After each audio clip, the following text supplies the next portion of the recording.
Hello, I'm Rel Maxwell. I'm the owner of Loom Fabrics, which is one of the last remaining independent dressmaking fabric stores in New South Wales. We're in the Southern Highlands in Bowral, which is about an hour and a half south of Sydney.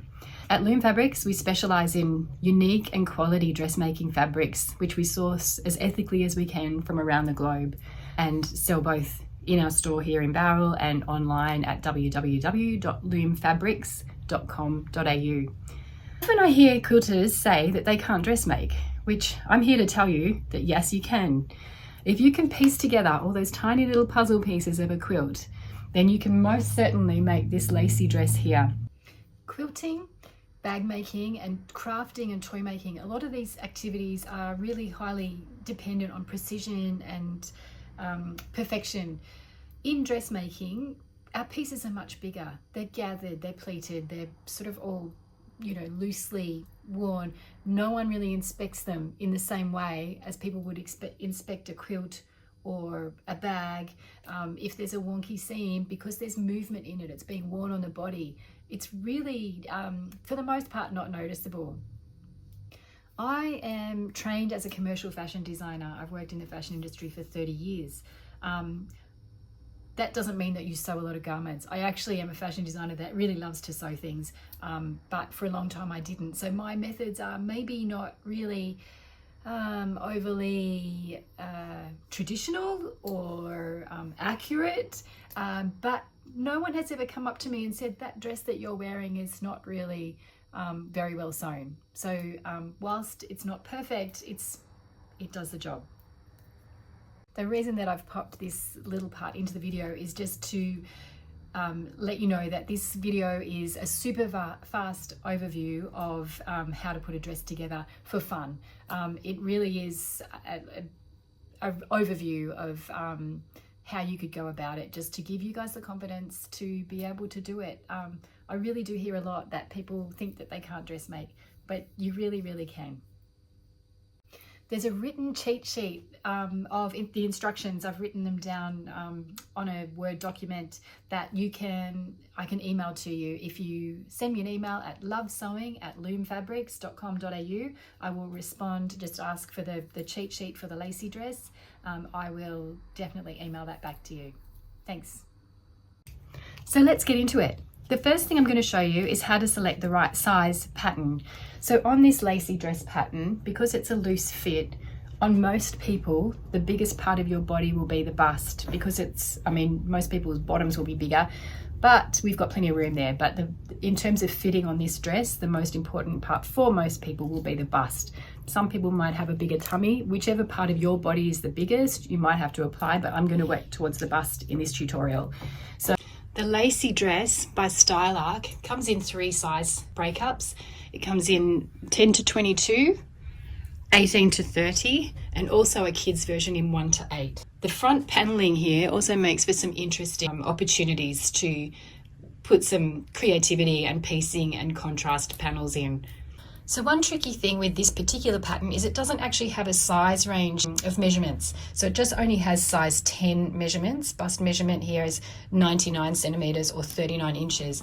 Well, I would call myself usually about a size 12, and I made a size 12 dress, which is the one you saw on the doll previously, and you can see photos of me wearing it here. So on this Style Arc Lacey dress pattern, we have the pattern measurements, which is the same as the finished garment measurements. They've only put for a size 10 here what the bust measurement is. What they're talking about here is not your personal bust measurement, but it's the bust measurement of the actual finished dress. So they're referring to the measurement of the dress from here to here. So my bust measurement is about 93 centimeters, and this is a size 12 dress, and it's about 102 centimeters. So there's about 9 centimeters of extra ease in the garment. An easy way to check what size your finished garment should be around the bust, if that's where you're measuring from, is to take a garment that you've already made or that you like in your wardrobe. You don't have to have made it, and just find the same point on that dress. So this is a top that I've got that I really like the fit of. It's a bit looser. It's 54, but I can put this on and pinch it out at 51 and check and see if that's going to be big enough for myself.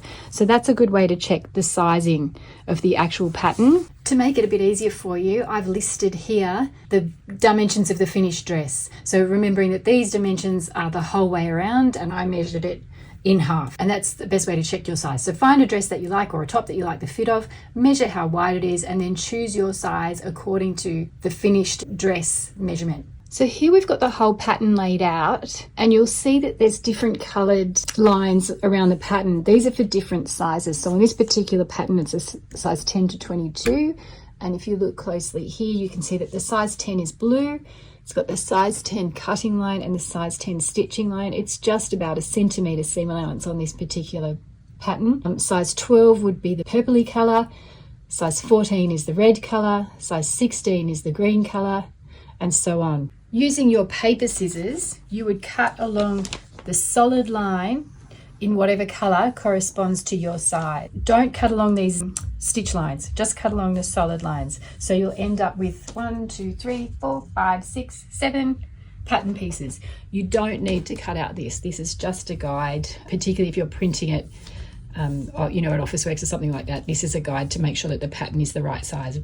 These particular kits have the actual physical pattern, so you don't need to check the sizing. A very loose guide for your cutting instructions is along the side here. The style arc instructions are not very thorough. That's why I'm doing this tutorial, to help you if you haven't made a dress like this before. If you have, it's pretty straightforward, but if you really are a beginner, it sometimes can be a little bit tricky because it's not overly clear.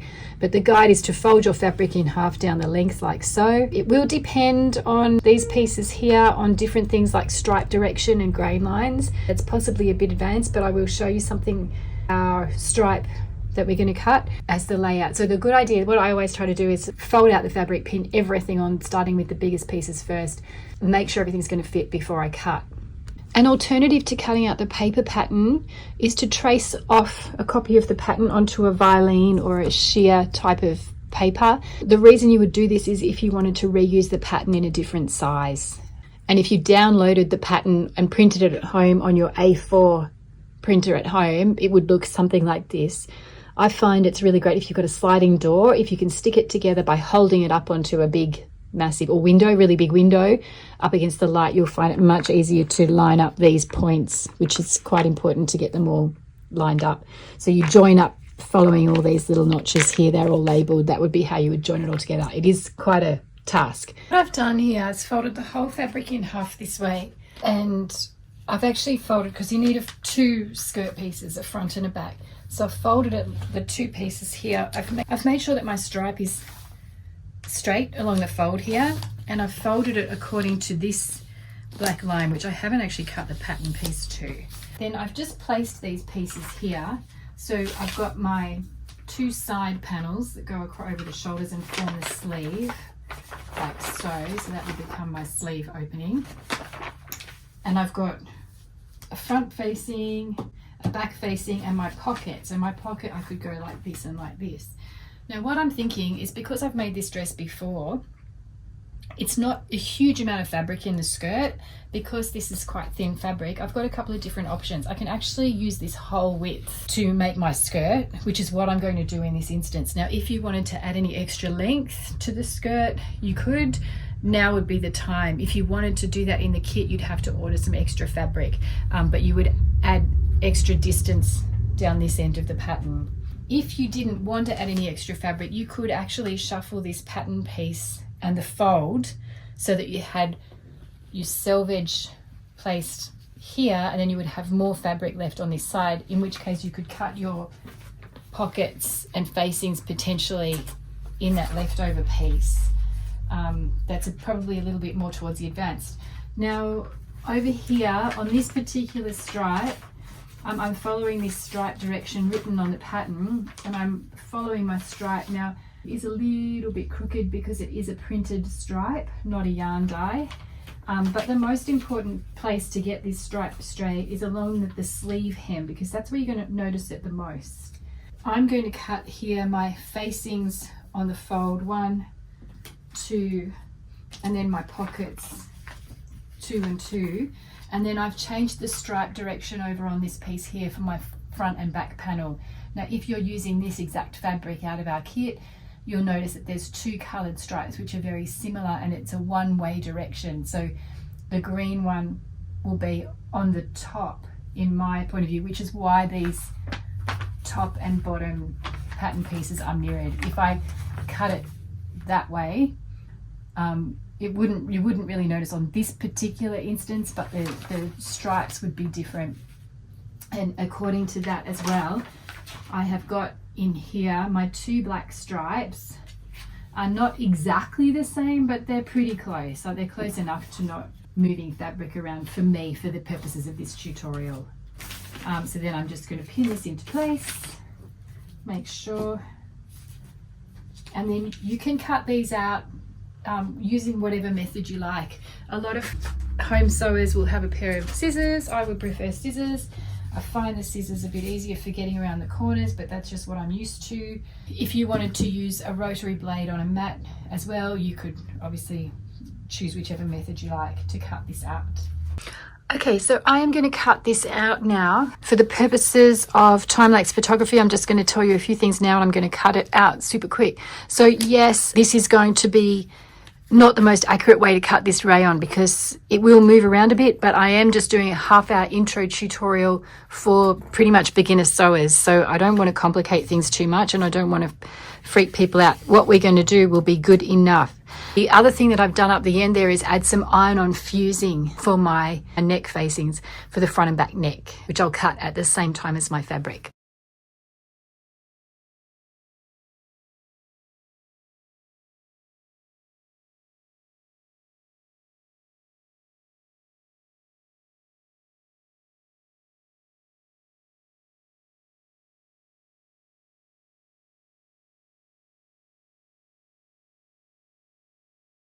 So there's a couple of notes to what I just cut around the pocket. I've actually cut it bigger than the line. That's the line there. The reason I've done that is you can see I can't even really fit my whole hand in there. Like, it's a very small pocket, but if I look at the finished width that I've cut, still it's not a massive pocket, but it will be much more comfortable.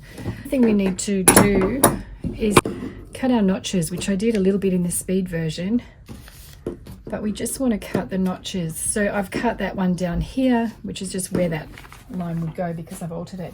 Now the other thing is we need the notches because I've extended this. My fold was not exactly accurate, but it's not going to matter because it's going the whole way across. And then the hem. The hem, of course, you could do whatever length that you like.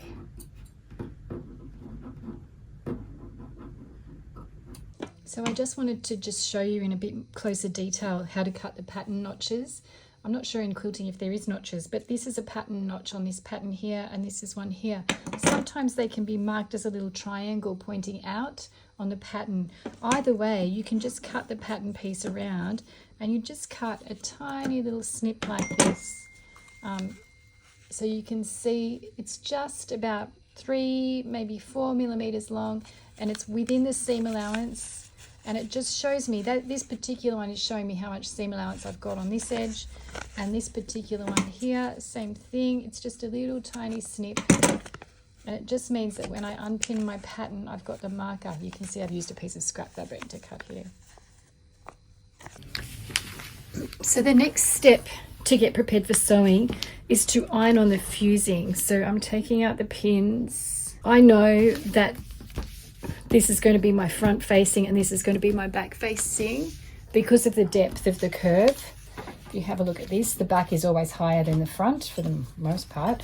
Obviously there are design features where that may change, so I'm going to take those away. You will notice on most fabrics there's a right and a wrong side. This has got the printing on it, and I can see fairly easily, maybe not in this light, that the right side has the more clear stripe.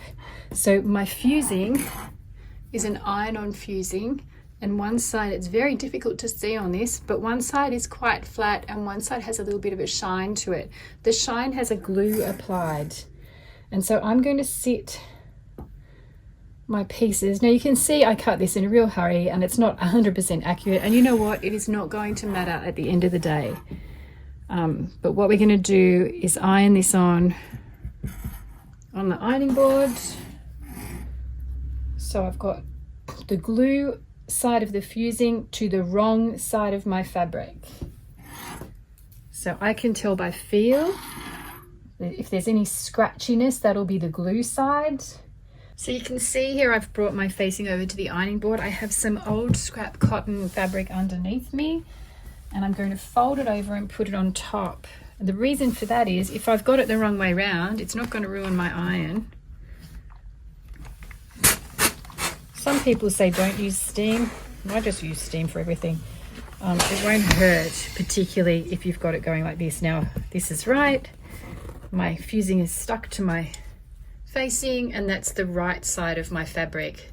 So we're all good, and I'm going to repeat that for the back neck. So to begin with, I'm going to sew my 2 shoulder seams together of my front and back bodice, and at the same time I'm going to sew my front and back shoulder seams together on my facing. You can see I've missed a little bit of the corner of the fusing here, but it's going to be in the seam allowance and would be trimmed off anyway, so it won't matter. And the other thing I've done is cut the grain line of my facing with the stripe going the opposite way to the body. It's really not going to matter because it's all going to be tucked inside, and the edge of the facing is going to be the same color anyway. My machine is here ready, threaded in the right color thread, which is that purpley color you can see. And on my machine I've got mine, I usually stitch on a number 3 stitch length. This has somehow got a zigzag on it. I want to make sure there's no zigzag. It's on stitch number 7, that's why. I'm on stitch number 1 with a stitch length number 3. The reason I go for number 3 is because it's easy to unpick if I need to. So I'm lining up with the guide on my machine with a 1/2 inch or a 1.2 centimeter seam.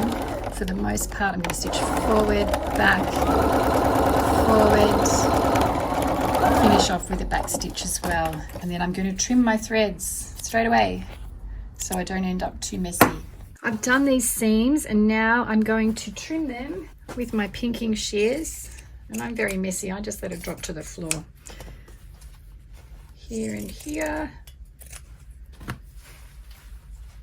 This is the way that I recommend finishing these seams if you haven't got an overlocker, and particularly if you just want to make something for fun. It will not fray, it'll stop them fraying. It won't be the best finish in the world, but you know, if we're doing something super fast. And we're just going to press these seams open.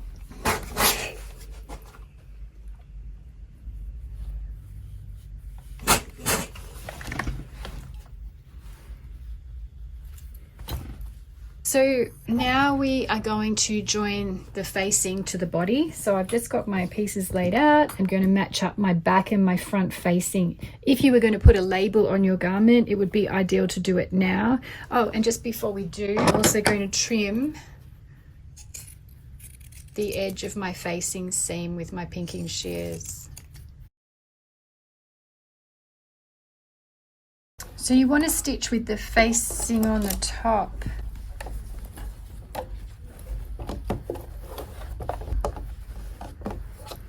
Around the corners. You might want more pins than what I've put in, and we're doing about a 1 centimeter seam allowance. And just make sure that you're catching both layers. So now we're going to snip the neck edge so that it will turn through nicely. So you just want to trim it just to within about 1 millimeter or 2 millimeters from the stitch line. You really don't want to stitch through the stitching. If you stitch through this row, you're going to have to re-sew the row because you're going to end up with a hole. So now we're back at the ironing board, and we want to iron that seam allowance away from the main body. Probably, depending on your fabric, it's a good idea to put something over it. I usually have my iron on probably really hot. I don't seem to have a problem with this particular one, but it's a pretty fancy iron, so maybe it's got some, I don't know, sensor or something. And I tend to use a lot of steam. It saves a lot of time. Next, I want to fold my facing in. Now, because I've pressed the seam allowance one way already, it actually makes it a really nice crisp fold on that seam. And then I'm just going to press. And And look at that beautiful clean line it's giving me, because we've trimmed and pressed. Next, now that I've pressed all this, I'm going to stitch. My seam allowance is here on the facing side, and I'm going to stitch really close to the seam. I'm not sure if you can see so clearly, so I'm going to go in close. So see, my foot is actually on that ditch there, and my needle will be about 2 millimeters in from that.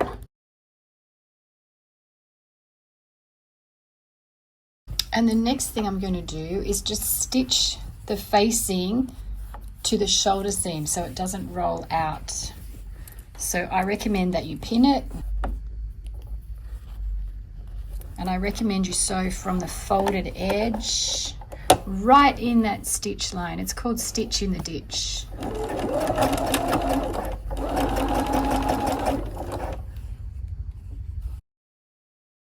So that's our neckline completed already. So I think that's probably the hardest part. Well, there's a couple of tricky bits to this dress, but that's a pretty complicated part done. So my front and back pattern pieces I can now put away. The next thing we're going to do is add the sleeves on the side.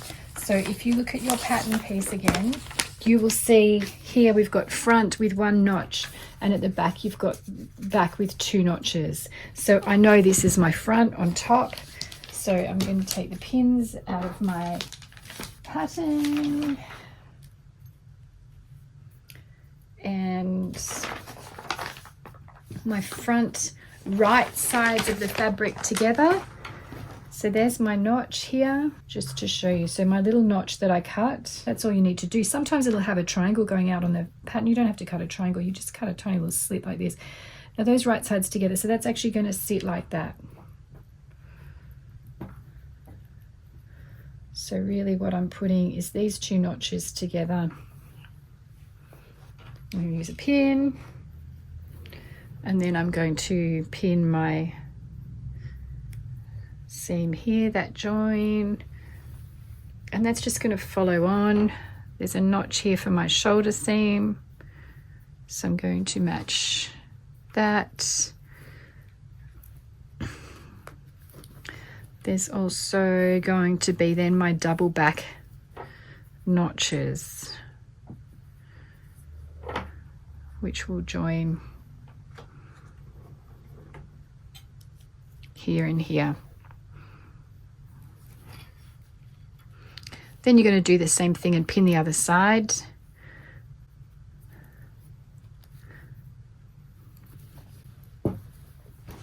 So what you see is I've now got one piece joined on. I'll pin the other side. I'm going to stitch down here.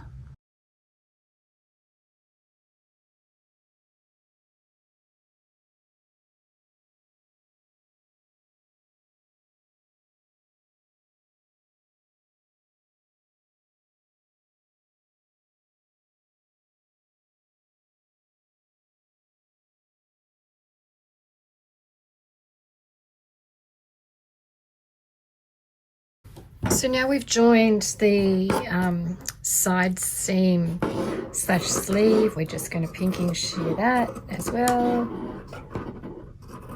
for neatening.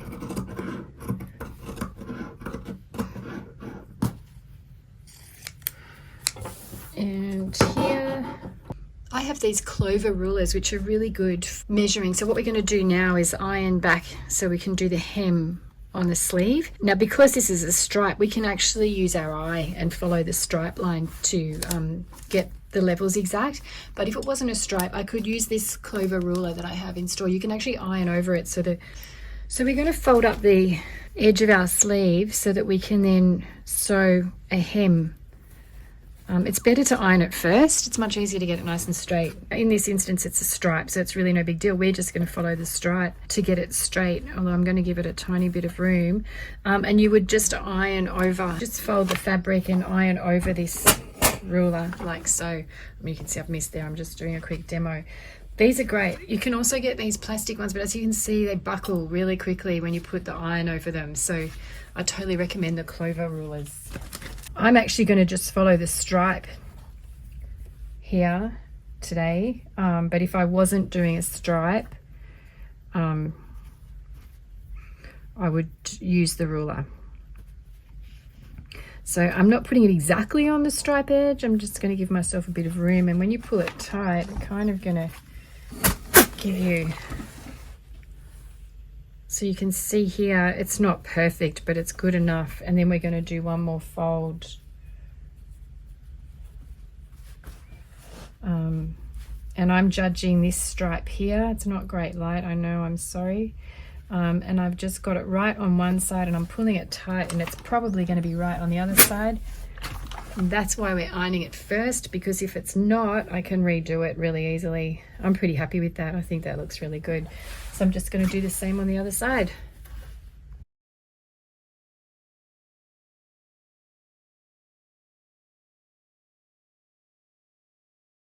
So to sew the 1-inch hem on my sleeve, I'm just going to follow this panel on my machine here. I also have a line down here, a guide, and I can see where I've ironed. So it makes it really nice and easy to get it nice and even. And because I'm following the guides, my stitch line on the outside is going to be perfectly even.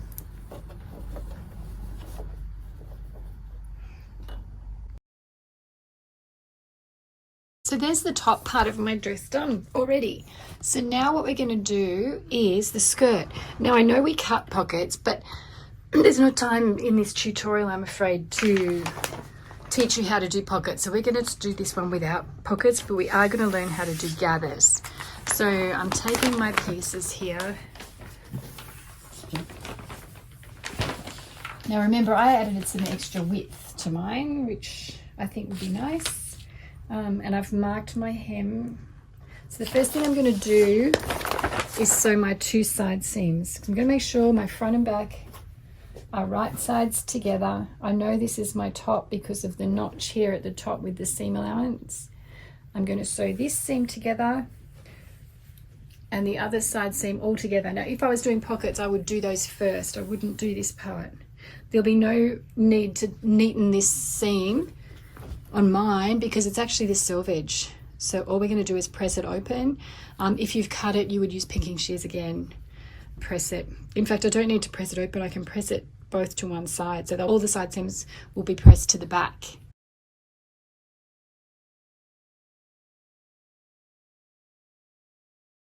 So there's a couple of things. Because this has got the stripe,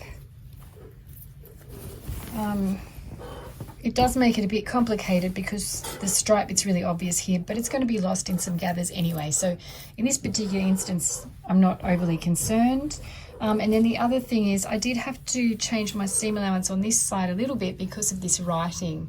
So I had to make it a little bit bigger. That's totally fine. It's really not going to impact this garment whatsoever. If it was something that was really fitted and precise, it'd be a different story. And if you were doing quilting, it would make a big difference. But for this, it will not make any difference. So the next thing we're going to do is do the gathering. So to do the gathering on the top edge, which is the edge with the notch just near the top, we are going to sew 2 rows of really large stitch. So on my machine, I make this stitch as long as I can, which goes up to a number 5. Now I'm going to put 1 row where the edge of the foot is just on the edge of the fabric. I need to leave long threads at the back if I can, because we're going to be using those to gather the fabric up. All the way along.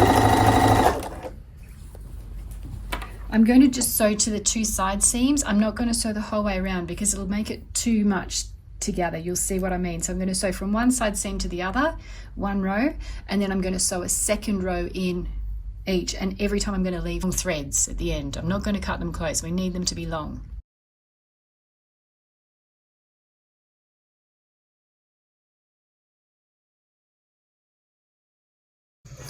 So this is my take on how I do the gathers. So you'll have 2 rows here. So we want to always go from the right side, and we want our 2 threads that are those 2 rows of stitching going to the front.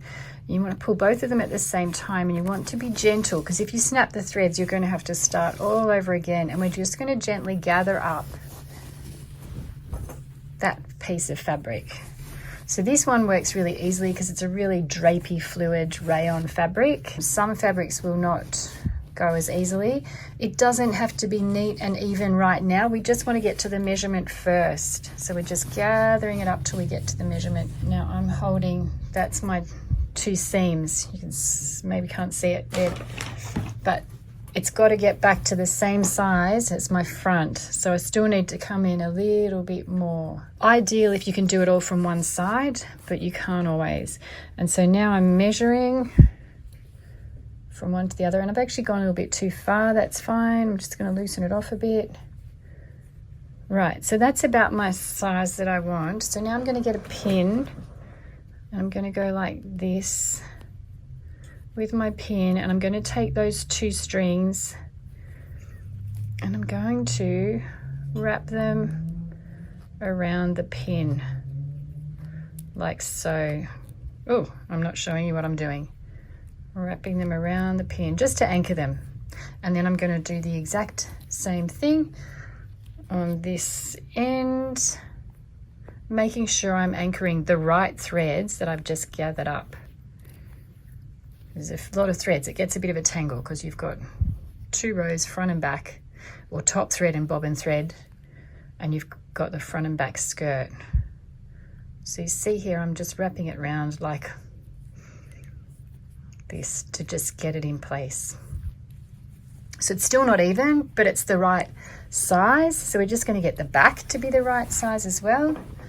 So I'm going to do the same thing. I'm going to get 2 threads. I just happen to work from this side probably, I guess, because I'm right-handed. So I've got those 2 threads. I think you can see that.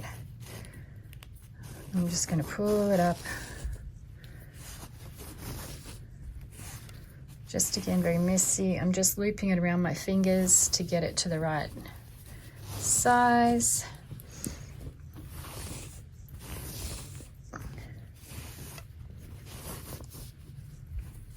Now, if you did break this thread, and now I've got it a bit easier because I can tell whether I'm at the right size or not a whole lot easier. I'm just going to pull this because I've already done one, so I'm pretty close there. So I'm actually going to just release that a tiny bit, and that looks good. And then I'm going to do the same thing with the pins here and the threads for this, which in this instance is a bit confusing. So I'm going to get the blunt side of my snips and pull up that top thread, and the blunt side of my snips again,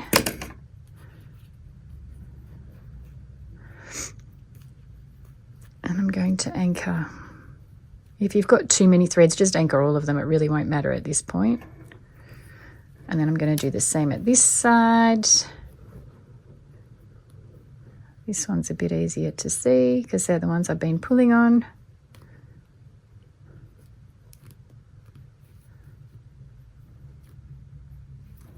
Right, and now I'm going to smooth out my gathers.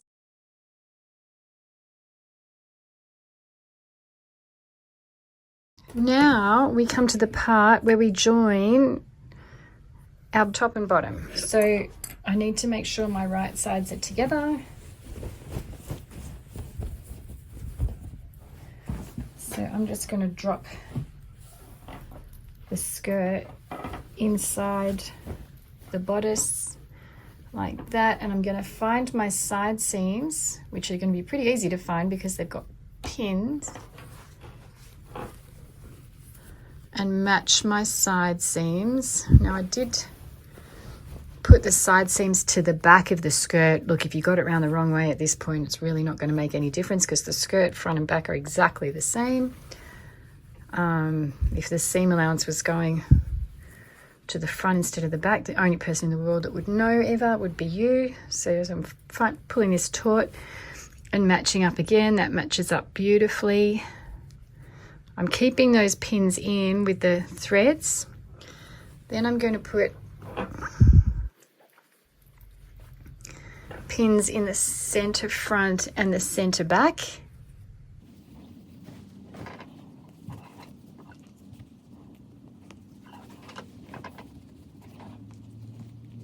And then I'm going to go one in between as well.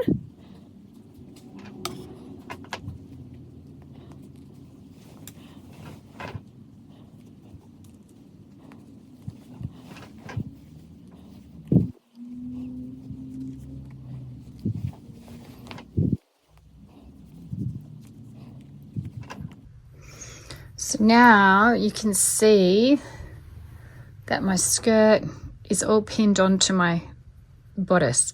So I'm going to sew, I like to sew with the gathers underneath because that way the machine's not going to push them flat. It's just going to feed them through. So I'm back at my machine. Now I just remember I just sewed at number 5 stitch, so I need to make sure that my stitch is back to a number 3. So I'm adjusting that. I'm going to just take these thread anchor pins out now because I'm okay, and I'm going to just sew roughly in between what would be the 2 rows. So I'm sort of aiming for in between because that's where the gathers are best held, which is going to be about 1.5 centimeters, say. And again, I'm just sewing with the gathers underneath because it seems to interfere with them less in my experience. So you can see, I can see all my gathers. I've just got everything lined up, stitching around, kind of checking as I go that I'm not got any really flat bits. This bit's a little bit flat, so I'm just giving a little bit of an adjustment before I sew it. It's right near the side seam anyway, so it's not that big a deal. It's not the center front or the center back. So, and then these are my anchor pins again, I think. And I've pinned that one from that side. So I'm just gonna, you can see here it's a little bit flat at the side seam. Same thing as I just said, it's really not gonna matter. It's really the center front is the most part that anyone's going to look at and pay any attention to. So you see my seam allowance just folded under there. So I'm going to put my needle down, lift my foot, get a pin and just push it back flat, put that down, and that's going to save that from puckering up. Ideally, my side seams of the bodice would also go to the back. It's really not going to be the end of the world if they don't. It's not going to impact the wear. It's just sort of how it's been done, I guess, for a long time.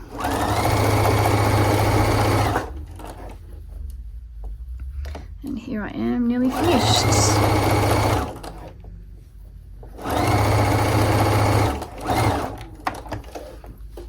So I'm going to trim. Doesn't matter now if we trim all our threads, that's fine. So now I'm going to turn the dress back through, and you can see it's all attached with beautiful gathers here. So yes, you can still see some of these gather threads. Okay, so all we're going to do is use the your unpicker will do. They're going to pull really easily, and just pull them out because we don't need them anymore. You don't need to pull them all out. If you can't see it, it can just stay there. So I'm just doing a quick check. There are some long threads there. I'm just going to pull those out. Now, if you're using cheap thread, you are going to have trouble doing the gathers because the thread won't cope. You really need good quality thread to do this. In our kits, we sell Gooderman polyester thread. You'll have no problem. That's what I'm using for this. And it'll be colour matched to the fabric that you buy. We also sell other colours online as well. And that's looking pretty good. You might find some at a later point. You can always come back and take them out at any time. So then we're going to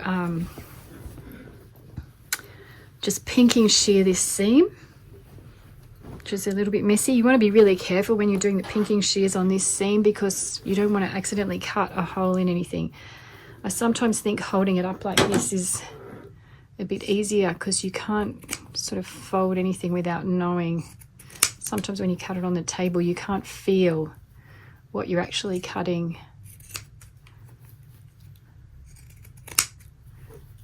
It's not the best. If you've got an overlocker, you would definitely overlock this seam.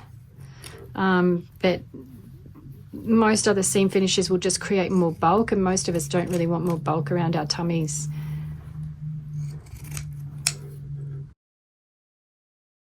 You can see it's puckering. My gather's puckering a little bit at this point here. I've actually caught it underneath. As you can see, I've caught it. So I'm just going to unpick that little tiny bit.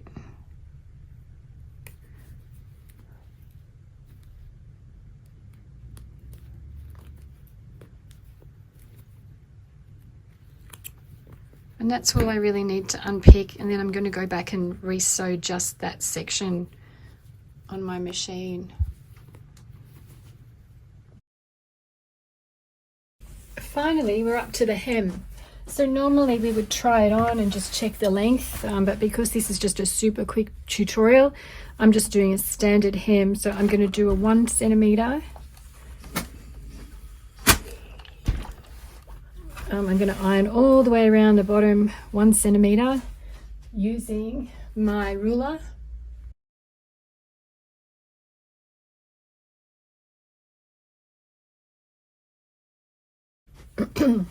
So I'm just looking at my notch here, and it's at about just over 1 inch. So I'm just going to do a 1 inch hem from this point, and I can use my ruler to do that now that I've got my straight edge. So 1 inch is 2.5. It's right between the 2 and the 3. So we're going to press to there.